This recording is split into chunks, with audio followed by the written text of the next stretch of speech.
Hello, I'm Kate Chabot. Welcome to Sitrep, your weekly look at the big issues in defence and world affairs.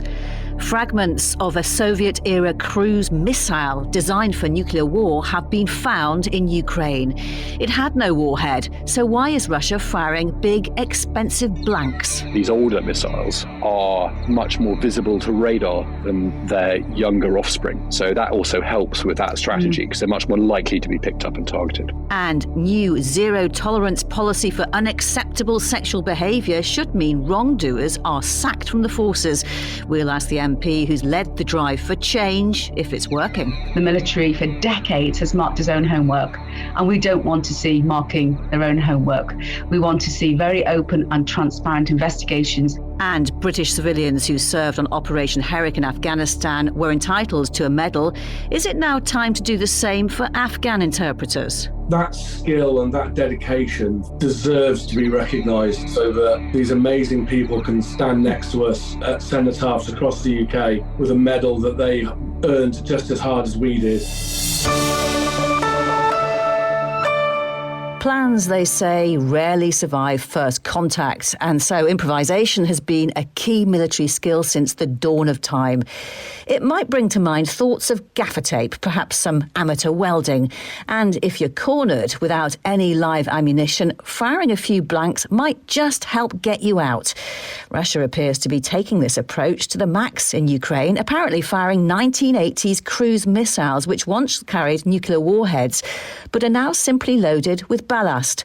The UK says parts of an AS-15 Kent have been found, apparently shot down in Ukraine. So what exactly is this missile and why is Russia using it unarmed? Justin Crump is a veteran of the Royal Armoured Corps and now CEO of the risk and intelligence consultancy Sibylline. These are actually an ex-Soviet missile, originally nuclear armed, brought into service about 1982 and a response to Tomahawk. So it is an older system at this point. It's the ancestor, in fact, of the systems that Russia is more commonly using over Ukraine now, the ones that we've seen launched from their heavy bombers to target Ukrainian infrastructure throughout the conflict. And without any kind of warhead, how much damage would they do where they land? You definitely wouldn't want to be under one still. If you look at the damage to Sheffield in 1982, the ship hit by an exocet didn't detonate, but just the kinetic energy of the missile and the resulting fire from the fuel was still sufficient to sink the ship. When we look at the way that these are being used, the missiles with a pretty long range, they're probably only using about half of their fuel. So they've still got the ability to do kinetic damage and start fires and have a reasonable fireball, obviously even without the warhead. However, I'd stress, I don't think that's why Russia is using these. I think if that's what they were doing, they'd have found ways to get warheads onto them. I think the principal use of these systems is to distract air defense and get the Ukrainians to fire missiles at these targets rather than the more dangerous warhead-armed missiles that are also coming in. And the factor that influences that is the fact these older missiles are much more visible to radar than their younger offspring. So that also helps with that strategy because they're much more likely to be picked up and targeted. And is it also a case that it's impossible to attach a conventional warhead to them, or simply that Russia doesn't have the warheads to do that? I mean, I think nothing's impossible. And we've seen a lot of improvisation in this conflict, from consumer drones right up to the way that Russia's using some of its other missiles. Anti-aircraft missiles, for example, older stocks of those in a very secondary ground attack role, but there's been some improvisation to make that more effective. So I suspect if they really wanted to get warheads on these and had to get them into operation just to increase the volume of their campaign, they could have done it. I'd suspect it's not cost effective. And again, it points towards them not being used in that way, but very much more steered towards that hypothesis that they are there to help overwhelm and distract Ukrainian air defense so that missiles are wasted. And how effective do you think this distraction could be?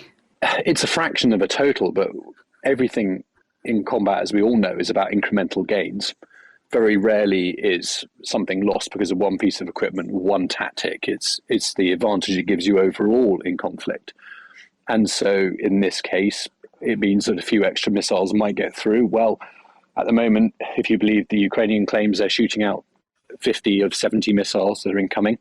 Obviously, there's some debate around precisely how effective air defense is, but the Russians know that they're only perhaps on their best days getting 1 or 2 missiles out of 4 onto a target. That's why they're firing 4 at the target in the first place. You know that some aren't going to make it.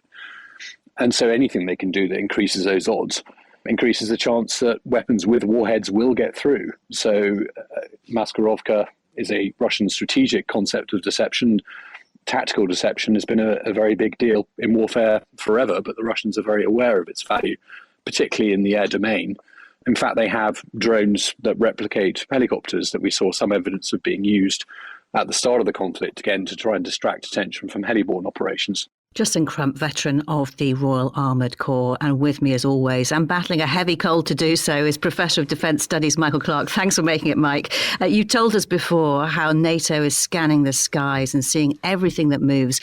When one of these blank missiles is launched, will they know it's an AS-15? Is Russia going to have forewarned the West so we don't mistake it for a nuclear attack? They won't have forewarned the West about this, I'm sure, and the aerial surveillance will probably pick it up, whether it's an AS-15 or something else they may not be sure about, but they'll certainly see it as a pretty heavy cruise missile, and they're launched usually from a Tu-95, that's a bear bomber to NATO, or a Tu-160, a blackjack bomber. So NATO would see those bombers in the skies, and they'll see a cruise missile launched from it. So I think they'll be pretty sure about what it is, even though they don't be 100% certain. And a lot of the analysis of this has been of the tone. It's a sign of desperation from Russia, running short of weapons. Could that be an overinterpretation? It could arguably be seen as Russia making creative use of something with a limited lifespan that costs a lot and will probably never be used for its original intended purpose.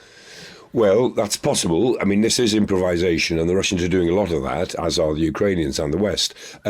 But against that, remember that the one thing Putin has been very clear about for the last 20 years is keeping the nuclear forces up to scratch, keeping them modernized, and keeping lots of them. Russia has more nuclear weapons than any other country in the world. And the fact that they're improvising from their existing nuclear forces, their operational nuclear forces, is something that they won't have done lightly. That suggests that it may feel like a last resort, but the point is that these cruise missiles, when they're seen, if it's an AS-15 on its way, then the air defence system of Ukraine has to take that seriously. They can't ignore it. They can't just say, "Oh, well, it's a decoy, ignore it." They have to take it seriously, and therefore they must divert some effort to shooting it down and leaving potentially some gaps in the system. But the Russians are trading in their 5-star nuclear capability in general in order to create that effect. And Mike, improvisation comes in many forms and on both sides. Boeing apparently is looking at launching guided bombs from a common dumb rocket as a way to rapidly manufacture more fire capability for Ukraine. What do you make of that? Yes, I mean, everyone now is thinking about next year, and the usage of artillery ammunition and missiles will be huge. And so Boeing and Saab, who make it, they're talking about this ground-launched small diameter bomb. It's a GBU-39 bomb that already exists, and an M26 rocket which already exists. And Boeing are saying, look, we can put these together. We can do them quickly. They'll cost about $40,000 each, which is cheap for a missile. And we can have lots of them ready by the spring. And it's just like Brimstone 2. We've already delivered Brimstone 2 to the Ukrainians. And that's a classic case of a Brimstone missile with a dual-mode seeker warhead, which in 2011 in Libya turned out to be extremely valuable, and it was relatively cheap. It was an improvisation of two systems, put them together for a particular purpose, and it works. And we'll see a lot of this over the winter. The West is now, because it can't gear up sufficiently to meet what we know will be the demand for weapons next year, a lot of Western companies are now thinking creatively about how can they provide the relevant firepower and accuracy by improvising with what they've got, and then offer that to the Ukrainians. This is Sitrep. Now, if you're in the armed forces and you behave unacceptably in a sexual way, you can now expect to be sacked. The new zero tolerance policy for unacceptable sexual behaviour, even if it's not a crime, has just come into effect. The change has been somewhat overshadowed by investigations that were already underway into claims of a toxic culture in the Red Arrows, which is understood to have resulted in at least 2 sackings, and an ongoing investigation into alleged bullying, sexual harassment and claims of rape within the submarine service. The Conservative MP and Army veteran Sarah Atherton has played a key role in creating a new approach with an inquiry which found the services were failing to protect female personnel. In September, she was appointed as Defence Minister by Liz Truss, but held the job for just 37 days before the new PM, Rishi Sunak, replaced her. Well, I've been talking to Sarah Atherton about all of this, starting with the investigations into the Red Arrows and the submarine service. It makes for very sad and harrowing reading. I really feel for the victims involved in this. And for so long, the victims have been overlooked within the MOD processes.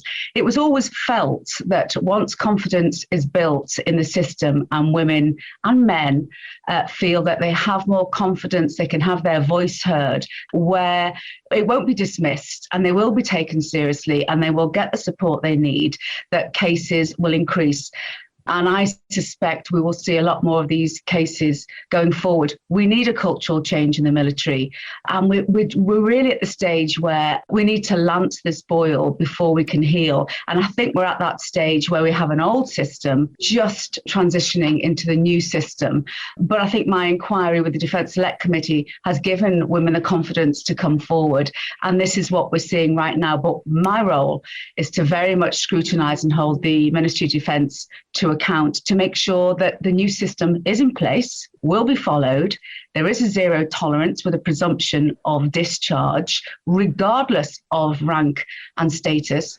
And the system going forward is transparent, and service personnel, whether they be male or female, will have confidence in that system.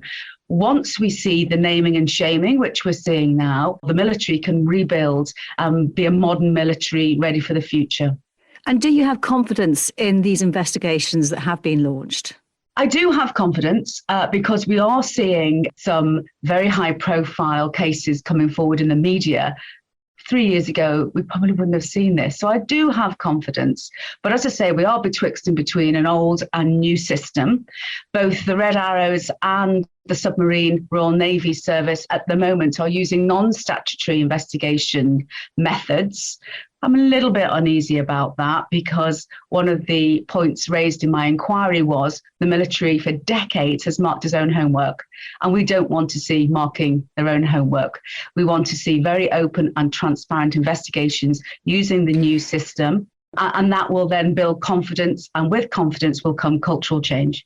Because your report last year recommended the most serious allegations should be taken away from the services altogether and dealt with by a central defence authority. The MOD rejected that, of course, in favour of investigation systems outside the chain of command for each of the single services. You told us a few weeks ago when you were Minister, you were looking at the detail of those single service investigation plans.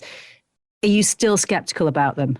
So the good thing is, and we should remember, that a very long and old established system has changed. We've removed the chain of command from complaints of a sexual nature. I would like to see that go further to all complaints of harassment, bullying and intimidation. We have central admissibility teams established in each of the services. I would like to have seen that more independent, but it's a stepwise change in the right direction. I remember when I was Minister, rejigging and signing off the policy and the pathway for people engaging with the central admissibility team. But the proof is in the pudding. It's probably a little soon yet, and that's what I'll be continuing to do as a backbencher, is to look at the experiences of women going through that system and to look at outcomes. The First Sea Lord has defended the investigation system. He said at the weekend that taking it outside altogether would be slower and potentially lack the understanding of life on board ships and submarines. Does that argument stand up? I don't think it is. I think women want justice. And if justice takes a little bit longer, then that's what should happen. I also think non-statutory investigations give scope for scepticism as to whether this is truly transparent. I also think that administrative discharges, which again are quicker, actually doesn't deliver justice. What people want to see is cases going through court-martial. You say women want justice. Do you then think that they're more unlikely to get justice in this system? Because the First Sea Lord also said that in doing it this way, there is a more likelihood of a better outcome.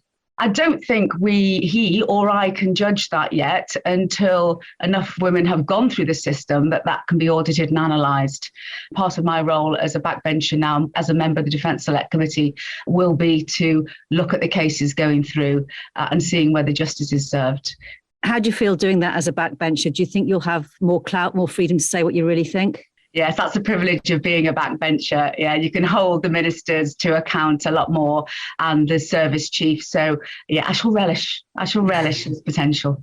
We look forward to your input. Let's talk about your time as a minister, given a job of fixing things that you have been passionate about fixing, as we've been hearing.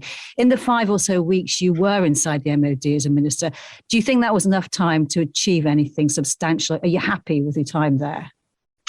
I was lucky enough to become a minister in something that I was truly passionate about and understood. Obviously, the role is much broader than the scope of my inquiry. But what I did manage to achieve in 5 weeks was to actually hold the ministers and the service chiefs to account. So they are under no illusion where I think we should go and the MOD should go on this. So they will be under no illusion how I will be holding them to account as a backbencher.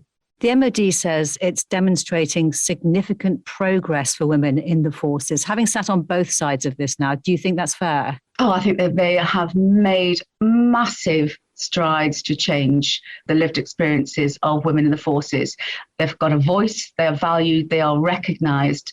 There are immense changes gone through the system, from wraparound childcare, health policies, clothing, body armour, significant changes, and attitudinal changes have also been made within the MOD. So well done to the MOD, but we've got a long way to go. And having returned to the Commons Defence Committee, what are the next steps for you in working to improve the experience of women in the armed forces? I intend to seek permission from the Defence Select Committee to hold an annual review so I can hold the MOD to account on their pace of change. I receive 1 to 2 cases per week still into my office. Some I refer to Salute Her for therapeutic support. Every case I forward to the MOD. This is not an issue that is going to resolve overnight. And when you say you get 1 to 2 cases every week, what kind of cases are they? Are they sexual harassment or bullying? Or unfortunately, they tend to be the raw end of things, which is usually rape. 1 to 2 a week? 1 to 2 a week. And that they're kind of recent cases, are they? Recent allegations? No, some of them, no. Some of these cases go back decades. Some are recent. Some are families that are seeking support because they also, and we forget this in the equation, they also are struggling with what's happened to their daughters or wives. There's a lot of work still to be done, so I shall continue to do it. Sarah Atherton, really good to talk to you. Thank you very much for your time. Thank you. Mike Clark, you heard those last figures from Sarah Atherton. New serious claims every week to her office, and she thinks this is a long process of change that will uncover more. How painful is this going to be for the forces? Oh, no question. I mean, the forces, rightly, are a reflection of wider society that they defend. And the wider society at present is very concerned about sexual behaviour, about gender equality and issues of inclusion, and it rightly so. And it isn't just that the armed forces can't be insulated from any of the things that are going on in wider society, but that also we need armed forces which have a much wider range of expertise than ever before. And so we certainly don't want to exclude 50% of the population from the pool of expertise because women don't want to be part of the armed forces because they don't like the atmosphere of it. And so it's a matter of self-preservation that the armed forces, competing with civilian society, have got to provide a valuable, reliable social environment in which people want to work. The armed forces can't avoid this. They can't say, well, we're special. They simply have to do it the way every other organisation in the country has to do it. But the armed forces are, as it were, more liable to publicity. They're on a pedestal, and that's going to be very uncomfortable for them. Yeah, Mike, and significant change always poses risks for organisations. Change management is practically a science in its own right. How concerned are you about unintended damages to the forces in this process? Well, they have to manage it. That's the point. The thing about the armed forces is that they rely partly for their performance on loyalty and a certain tribalism. And there are other organisations that are like that. Journalism is like that. The city, the police, the fire services are like that. But the armed forces do have a special social life which will be impacted by this, but they've got to work their way through it. And they can only do that by appealing to a higher level of professionalism. If you really want to be the best in the world, as you keep telling yourselves you are, then you have to be extremely professional at dealing with this, not just dealing with the battlefield or the technology. You've got to deal with your workforce, male and female, with that extra level of professionalism so that you are the best in the world at doing that as well. That's the challenge. Mike, stay with us. During the UK's 20-year military presence in Afghanistan, more than 2,500 interpreters worked alongside British servicemen and women. Now, we've spoken many times over many years of the campaigns, battles and efforts to bring those interpreters to safety in the UK. And for context, the latest figures from the government say around 70% of those eligible under the so-called Arab scheme, along with their families, have now arrived in the UK. They estimate around 4,600 more people are eligible, most of them still in Afghanistan. But today, we're going to look at a new campaign on behalf of these interpreters, many of whom served on the front line amid gun battles, rocket attacks and improvised bomb explosions. A group of British veterans is now calling for them to be awarded medals in line not only with military personnel, but also UK civilians who worked on Operation Herrick. And it's not just about making a nice gesture. I've been talking about the idea with Major James Bolter, a reservist in the Royal Logistic Corps who helped train and recruit interpreters in Helmand, and Hashmat Nawabi, who interpreted for Major Bolter. As my boss described it, the interpreters were eyes and ears on the ground for the forces. So we did a lot, the best we could. Our job was more than risky than the soldiers, because when we're going back home on holiday, on leave, we don't know who we face. And that's why a lot of my colleagues, including myself, start getting dead trade, and we did everything we could to manage to until we came here. And you've been in the UK now for just over a year, is that right? I mean, to get here was quite a feat, wasn't it? How are you finding it? Well, I find very difficult and strange because you're losing everything. And when you come to the UK, you're facing a completely new life. And even I get on the plane, there was a lot of thinking in my head that something's going to happen in a minute, in a day. So was very strange feeling. And Major James Bolter, why do you think it's important to award medals to Afghan interpreters? Just give us a sense of how important Hashmat's help was for you, for example. Yeah, sure, Kate. So at the time when Hash and I were working together, there were 1,056 personnel, local Afghans, very brave individuals who were force multipliers. Without them, we could not do our job. Patrols out on the ground, they needed that interpretation. And most importantly, to the local civilian population, because they were the people that would be able to give the hints if there was a threat. It wouldn't take long, maybe a couple of months, and our interpreters their ground sign skills would be amazing to see where IEDs were. That skill and that dedication deserves to be recognised so that these amazing people can stand next to us on cenotaphs across the UK with a medal that they earned just as hard as we did, and remember their friends, their family, both British, Danish, Estonian and Afghan on the 11th of November each year. And Hashmat, you talked a bit about how you could hardly believe you were actually going to make it to the UK, and not until you were sitting on the plane, you were thinking things were going to go wrong the whole time. You had this long battle. You presumably had to prove your identity and record of service with the UK. How hard was it all? It was very hard. It wasn't easy, despite everything was exist in the system. So again, you have to prove everything they're asking you. It is quite annoying, but I'm grateful from all my bosses, and they're helping me through all the process. We still have a number of interpreters obviously left in Afghanistan struggling for their process, and I'm taking this chance of requesting all my bosses and military personnel to please help them as well, because everybody did their parts.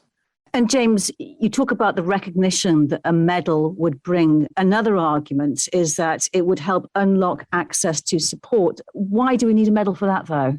It's purely because once you've been awarded a medal, then you're recognised formally as a veteran. And then that allows you to unlock all sorts of NHS access, charity access. It's important, one, to recognise their service, for them to give them that extra level of pride, but also they become formal veterans then, and they get the benefits within the public services, which they deserve just as much as those of us who've served, with a weapon in our hand. Hashmat, what's your experience been like in getting the kind of support that you need for your family to start a new life from scratch? Well, I'm grateful for all the help been given me by the Home Office, by Council, by the Minister of Defence. I'm receiving all the help I need to get on to look for a job and everything else. And what about other interpreters who've come to the UK? Are you in touch with them, and do you know much about how they're getting on? Yes, I'm in touch with mostly of them, and they're still new, struggling to settle.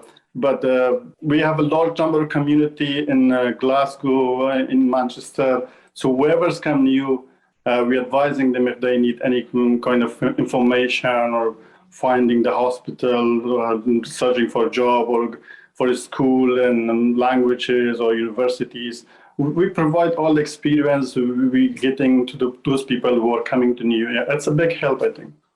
And James, there will be people listening who think a medal's a really nice idea, but the focus has surely got to stay on the 4,600 people who still need to be brought to safety in the UK. Yeah, and I'm very sympathetic to that view, and they're not wrong. However, we have to bear in mind that the remaining 4,600, there may be security issues, there may have been disciplinary issues in their personnel files, and a lot of that 4,600 will be family members. The ARAP team in the MOD is working very hard. They're a very small team, but very, very, very dedicated. And the last thing we need to realise is that we can't actually get people out of Pakistan in Islamabad, which is like the holding centre, until we've got that wraparound care for the family. So housing, the money, the healthcare and everything else, only when that's in place are ARAP able to hit the print button on the ticket for the RAF aircraft to bring them home. So it's not easy. And Hashmat, were you to be awarded a medal, what would it mean to you? Well, I'll be honored. It will be a privilege, honor to receive a medal. Granting a medal is we deserve it, and it's the right things to do, and it's also sending a wider picture to the UK nation. These people have played a very important role, and I think the military personnel, military families, they know that we put our ahead of them. We sacrifice everything for them. Granted, it will be honor our service, and it will be proud of family. So you're nodding, James. Yeah, totally. It's it was a very proud moment when I got my Afghan medal. My family are extremely proud, and all of us who've seen service overseas who get that medal, it means so much to you. And for that to be granted to our Afghan colleagues and their families, that's the cherry on the cake, and I think it's the least we can do. And I look forward to being at the medal parade for Hashmat and hopefully pinning it on his chest. Major James Bolter, Hashmat Nawabi, great to speak to you. Thanks so much for your time. Thanks for having me. Pleasure. Michael Clark, who ultimately decides whether a medal is awarded? Who do James and Hashmat have to convince? And is there any precedent for awarding medals to locally employed civilians who worked alongside UK armed forces? Medals it's quite a grey area when you start to look at it, because lots of civilians have been given medals for working with the military for gallantry or some particular act. But campaign medals can only be awarded by the head of state, which of course now is the King. And so if we're talking about a campaign medal that is available to civilians, that would be a bit of a precedent. It's not impossible to get that on the roads, as it were. One would need support from a number of MPs, I would think, from ministers of defence, individual ministers, and of course it doesn't harm to have a member of the royal family on your side as well. Professor Michael Clarke, thank you very much, and my thanks to all of our guests. That's all for now. We'll be back with another Sitrep next Thursday, and if you want to listen online, you can now find us on the Forces News YouTube channel, as well as our home at bfbs.com/sitrep, or wherever you download your podcasts. For now, though, from me, Kate Chabot, thank you for listening. Bye-bye.